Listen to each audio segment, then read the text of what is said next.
And thank you so much for visiting here. Today we are going to discuss about the section 24 of the Hindu Marriage Act.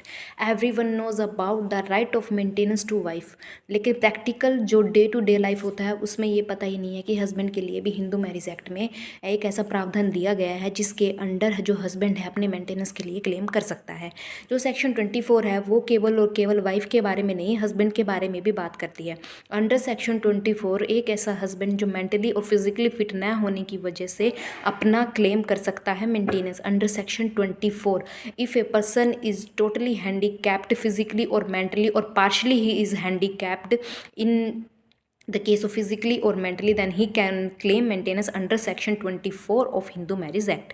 कोई भी ऐसा person अगर वो ये बोलता है कि उसके पास कुछ ऐसी डिसेबिलिटी नहीं है लेकिन उसका बिजनेस ड्यू टू लॉस बंद हो चुका है और वो क्लेम करता है maintenance under section 24, then he can not claim maintenance under section 24 of the section 24।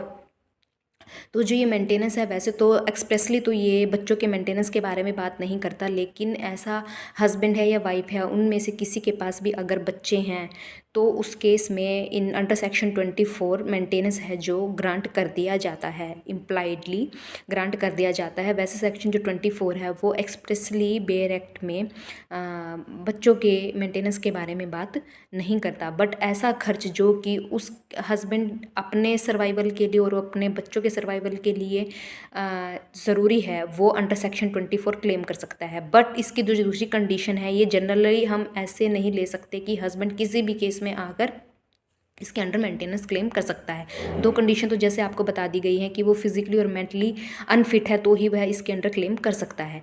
और उसके बाद अब जो दूसरी कंडीशन ये है कि it could be claimed during the pendency of the matrimonial proceeding. अब मैट्रिमोनियल प्रोसीडिंग्स क्या है?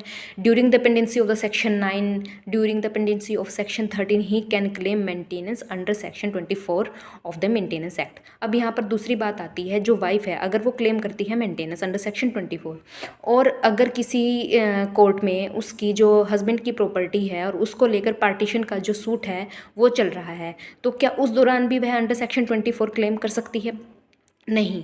जो मैट्रिमोनियल प्रोसीडिंग्स हैं उन्हीं के पेंडेंसी के दौरान जो वाइफ है under section 24 Hindu marriage act claim कर सकती है। अगर पार्टीशन का केस है और वो चला हुआ है किसी और कोर्ट में तो it does not come under the matrimonial proceeding, तो वो सेक्शन 24 के under during the pendency of the partition proceedings she can not claim under section 24 of Hindu marriage act. ठीक है, यहाँ पर एक बात तो ये आ जाती है। अब जो सेक्शन 24 है वो बात करता है इंट्रीम मेंटेनेंस के बारे में, इंट्रीम मेंटेनेंस के बारे में और लिटिगेशन एक्सपेंसेस के बारे में। जो हस्बैंड है वो इसमें क्लेम कर सकता है for litigation expenses also.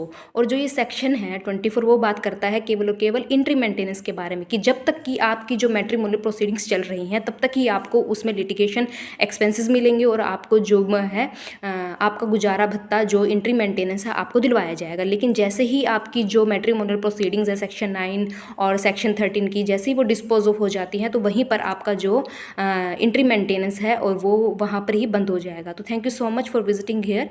Thank you.